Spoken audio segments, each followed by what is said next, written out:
कहानी की शुरुआत में हमें बताया जाता है कि एलियंस ने 2 साल पहले धरती पर हमला कर दिया था। उनका अपना प्लैनेट बर्बाद हो चुका है और वो अपने लिए एक नया घर ढूंढ रहे हैं। धरती पर आते ही उन्होंने इंसानों को गुलाम बना लिया और बेहद खतरनाक हथियार बनाने शुरू कर दिए। ऑस्ट्रेलिया में कुछ बचे हुए लोगों ने हिम्मत नहीं हारी। उन्होंने मिलकर एलियंस के खिलाफ लड़ाई छेड़ दी, अपने परिवारों को गुलामी से आजाद कराया और मिलिट्री की मदद से एलियंस का एक खतरनाक बायो वेपन भी चुरा लिया। उसी दिन कुछ ऐसे एलियंस से भी उनकी दोस्ती हुई जो अपनी ही कौम के नेताओं के खिलाफ हैं। उन्होंने इंसानों का साथ देने का फैसला किया और बदले में बस रहने की जगह मांगी। अब प्रेजेंट में सिडनी दोबारा एलियंस के कब्जे में आ चुका है और ऑस्ट्रेलियन रेजिस्टेंस उसे वापस लेने की कोशिश कर रही है। हर तरफ धमाके हो रहे हैं, जमीन पर एलियन सैनिक लड़ रहे हैं और आसमान से उनके एयरक्राफ्ट लगातार बॉम्ब्स गिरा रहे हैं। कई दिनों से इंसानी सेना अपनी जगह संभाले हुए है, लेकिन हर गुजरते पल के साथ उनके ज्यादा से ज्यादा स्क्वाड खत्म हो रहे हैं। इसी बीच वेस्टर्न सिडनी में एक विशाल एलियन शिप के नीचे सीवर के रास्ते मैट और उसकी टीम चुपचाप अंदर घुस रही है। उन्हें ये सीक्रेट रास्ता उनकी तरफ आ चुके एक एलियन ने ही बताया है। जैसे ही उन्होंने पक्का किया कि वो शिप के अंदर पहुंच गए हैं, मिलिट्री ने ध्यान भटकाने के लिए अपने जेट्स भेज दिए।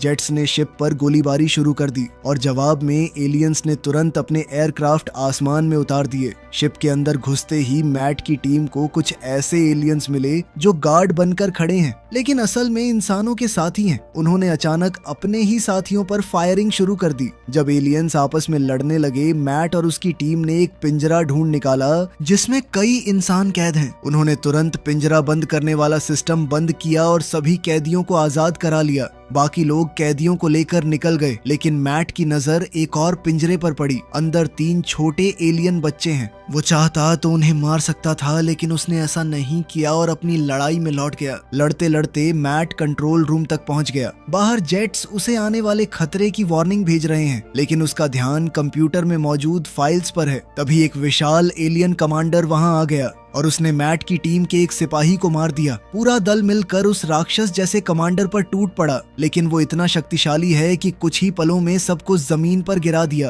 दरअसल ये उनके प्लान का एक हिस्सा है। लड़ते हुए एक फौजी ने उसके आर्मर के अंदर ग्रेनेड डाल दिया था। कुछ ही सेकंड्स बाद जोर का धमाका हुआ और कमांडर मारा गया। मैट ने उस कमांडर का हेलमेट उठा लिया और कैदियों के साथ शिप से बाहर निकल गया। जैसे ही सब सुरक्षित दूर पहुंचे, जेट्स ने पूरे एलियन शिप को उड़ा दिया। दूसरी तरफ एमिली, एब्राहम और उनका एलियन दोस्त गैरी बर्बाद हो चुके इलाके में छुपते छुपाते आगे बढ़ रहे हैं। रास्ते में उन्हें एक छोटी लड़की मिली। सबने अपनी बंदूकें नीचे कर ली, लेकिन गैरी ने लड़की के सर से हेडबैंड उठाया और उसे तोड़ दिया। पता चला कि वो हेडबैंड असल में एलियंस का कैमरा है। लड़की ने खाना पाने के बदले एलियंस के लिए जासूसी करने की बात मान ली थी। अब जब उसका राज खुल गया तो वो डरकर भाग गई। आगे चलकर तीनों की मुलाकात कुछ और एलियंस से हुई जो इंसानों का साथ देना चाहते हैं। उनके पास देने के लिए कोई सामान नहीं है, इसलिए उन्होंने बदले में एक जरूरी खबर दी। उन्होंने बताया कि एलियन बुजुर्गों के रक्षक, जिन्हें कॉलियर कहा जाता है, आ रहे हैं। साथ ही एक अजीब शब्द बार बार सुनने को मिल रहा है, रेनफॉल।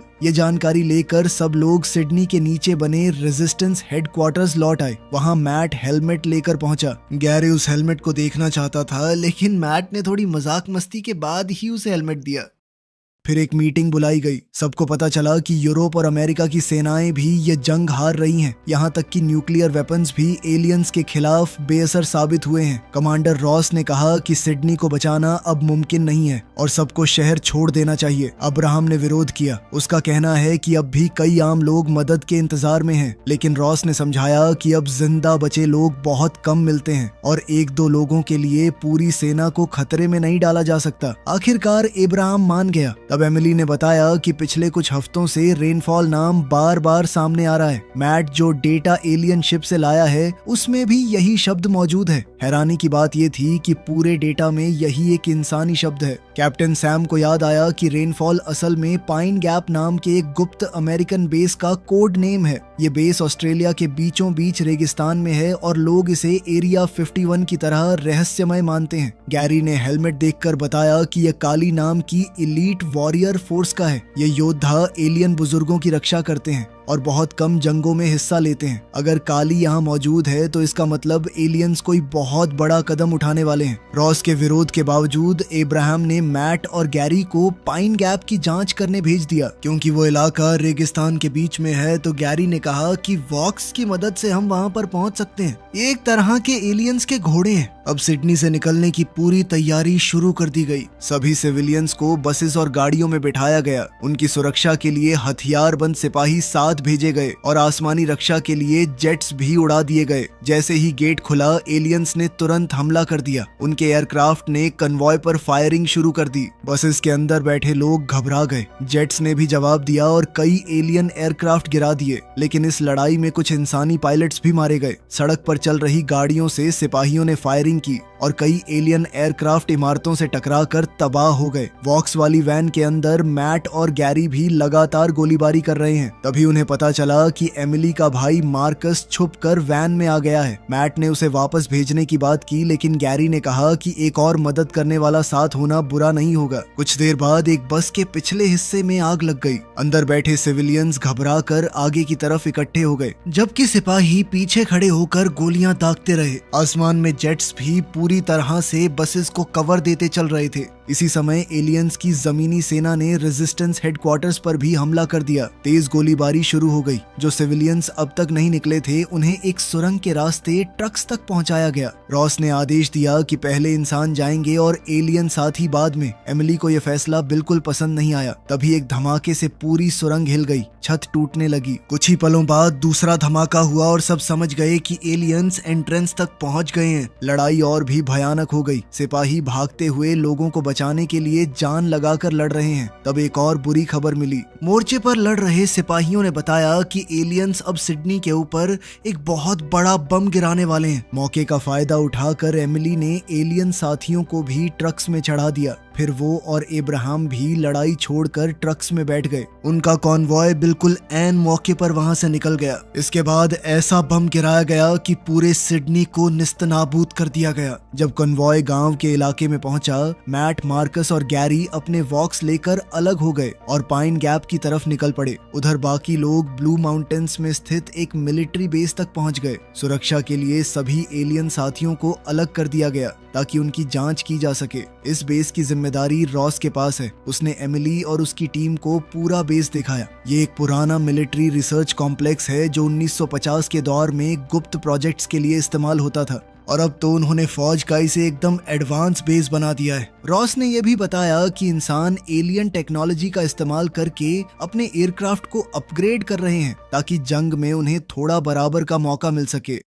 इसी बीच रेगिस्तान की तरफ बढ़ रहे मैट, मार्कस और गैरी ने एक हैरान कर देने वाला नजारा देखा। उनके सामने कई इंसान जान बचाकर खेतों में भाग रहे हैं, जबकि उनके ऊपर मंडरा रहे एलियन एयरक्राफ्ट लगातार उन पर फायरिंग कर रहे हैं। मार्कस उन लोगों की मदद करना चाहता है, लेकिन उनके पास कोई रास्ता नहीं है। तब उनकी नजर कुछ पहरेदारों पर पड़ी जिनके पास एक उड़ने वाली गाड़ी है। गैरी आराम से उनके पास गया और बातों में उलझा दिया। जैसे ही पहरेदारों का ध्यान हटा, मैट ने गोलीबारी शुरू कर दी। गैरी भी उसके साथ जुड़ गया और कुछ ही पलों में दोनों ने पहरेदारों को मार गिराया। उसके बाद गैरी ने उड़ने वाली गाड़ी का सिस्टम चालू किया। मार्कस तुरंत उस पर लगी बड़ी तोप पर बैठ गया और आसमान में घूम रहे दुश्मन विमानों पर निशाना लगाने लगा। लेकिन खतरा अभी खत्म नहीं हुआ है। कुछ खतरनाक काली योद्धा उनकी तरफ बढ़ रहे हैं। गैरी ने बिना देरी किए गाड़ी उड़ा दी। मैट को एक पल के लिए लगा कि गैरी उसे छोड़कर भाग गया। तभी दुश्मन की एक और उड़ने वाली गाड़ी उसके ऊपर से निकली। मैट ने मौका देखकर उसे पकड़ लिया और लटक गया।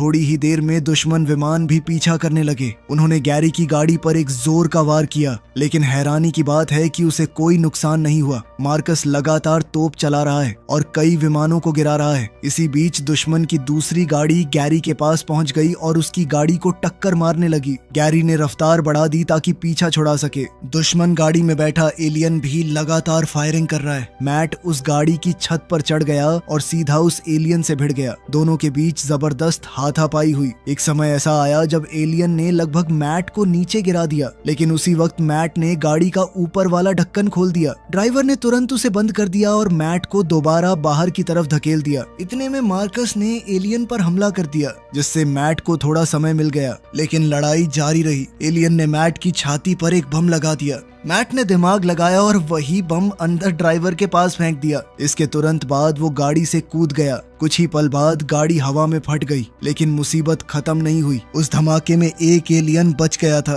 वो दोबारा मैट पर टूट पड़ा। उसने मैट का चेहरा पकड़ लिया और उसे गाड़ी के जलते इंजन की तरफ धकेलने लगा। तभी अचानक एक वॉक्स दौड़ता हुआ आया। उसने एलियन को जोर से टक्कर मारी, जमीन पर गिरा दिया और उसे खा गया। मैट को गैरी और मार्कस ने वापस अपनी गाड़ी में उठा लिया। सफर के दौरान गैरी ने एक और जरूरी बात बताई। उसने कहा कि इस इलाके के एलियंस भी रेनफॉल को ढूंढ रहे हैं। उधर ब्लू माउंटेन्स वाले बेस पर एमिली और डेनिस को एहसास हुआ कि कई दिनों से उन्होंने अपने एलियन साथियों को देखा ही नहीं है। इसलिए दोनों ने रॉबिन से पूछा, जो डेनिस की पायलट गर्लफ्रेंड है। लेकिन रॉबिन को लगता था कि रॉस एकदम सही कर रहा है। वो लोग एलियंस पर आंख बंद करके भरोसा नहीं कर सकते। पर फिर उसके जाने के बाद डेनिस ने दिखाया कि मैंने उसका सिक्योरिटी पास चुरा लिया है। डेनिस ने पहरेदारों का ध्यान भटकाया और एमिली चुपके से रिस्ट्रिक्टेड हिस्से में घुस गई। अंदर पहुंचकर उसने एक विशाल लैब देखी। वहाँ एक बड़े हिस्से में वही बायो वेपन रखा है जो मैट एलियंस से चुरा कर लाया था। एमिली ने रेडियो के जरिए डेनिस को सब बताया, लेकिन तभी तंबू के अंदर गैस भरने लगी। उसे तुरंत वहाँ से भागना पड़ा। वो एक प्लास्टिक की सुरंग से गुजरी और फिसल कर नीचे एक रास्ते में पहुंच गई। वहाँ जो उसने देखा उसने उसके होश उड़ा दिए। सभी एलियन साथी छोटी छोटी कोठरियों में बंद हैं। कुछ पर अत्याचार किया जा रहा है, कुछ पर एक्सपेरिमेंट्स हो रहे हैं। बहुत से एलियंस मुश्किल से जिंदा हैं और कई पहले ही मर चुके हैं। एमिली ने उन्हें आजाद करने के लिए दरवाजे खोलने की कोशिश की,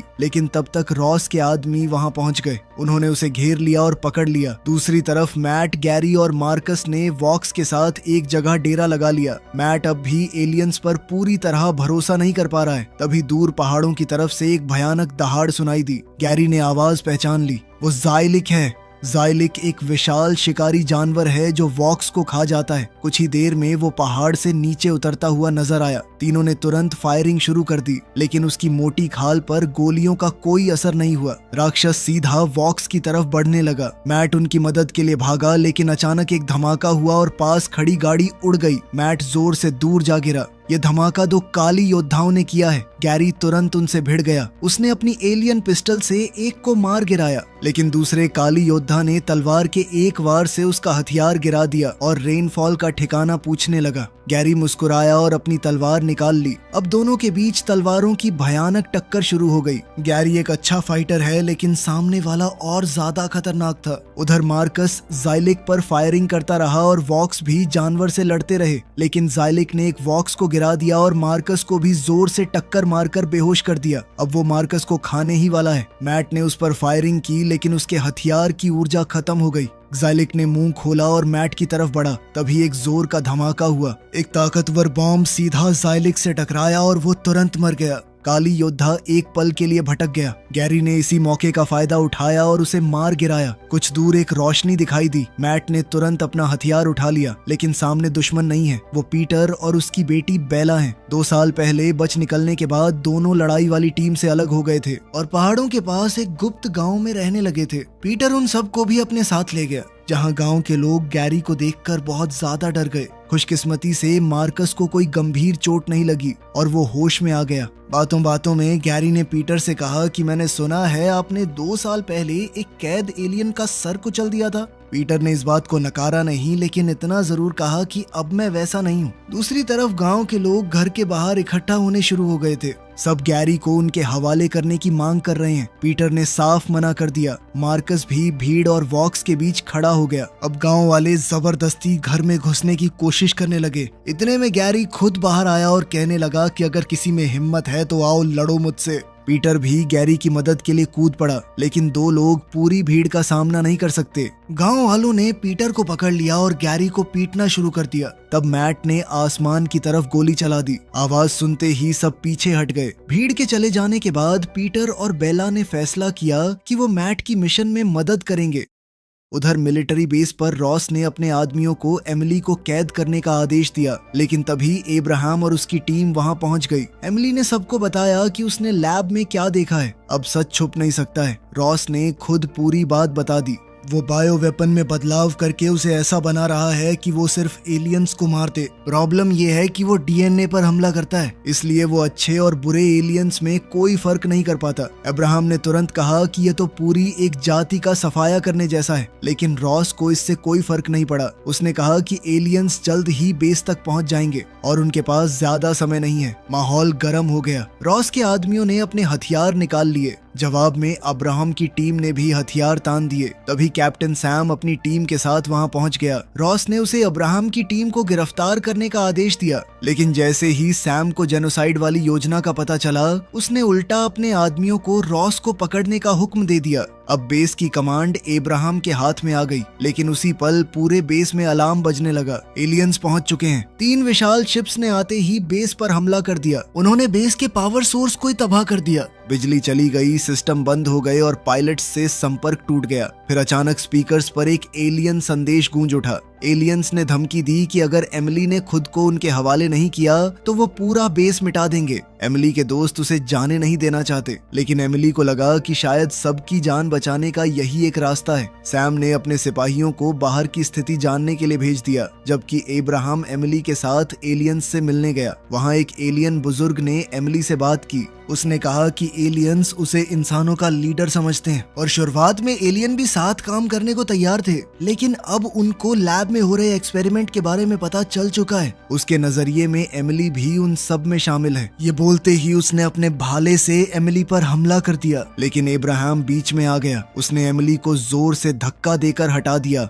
और उस भाले के वार को अपने ऊपर ले लिया। अब्राहम मारा गया, जबकि एमिली वहां से जान बचाकर भागी। उसी पल सैम ने अपने सिपाहियों को फायरिंग का आदेश दिया। एलियंस ने भी तुरंत जवाब दिया और देखते ही देखते पूरा इलाका आग और गोलीबारी में डूब गया। बेस के अंदर सब लोग बाहर का दृश्य स्क्रीन पर देख रहे हैं। इसी अफरा तफरी का फायदा उठाकर एक सिपाही ने रॉस को आजाद कर दिया। आजाद होते ही रॉस ने बंदूक थाम ली और सबको धमकाने लगा कि जो भी उसकी बात नहीं मानेगा उसका अंजाम बुरा होगा। जब एक महिला सिपाही ने उसे शांत करने की कोशिश की, रॉस ने बिना सोचे उसे गोली मार दी। फिर उसने अपने आदमियों को बायो वेपन तैयार करने का हुक्म दिया। बाहर एलियन हमले की वजह से पूरा बेस कांप रहा है। इसी बीच डेनिस ने आम लोगों को सुरक्षित जगह भेजना शुरू कर दिया।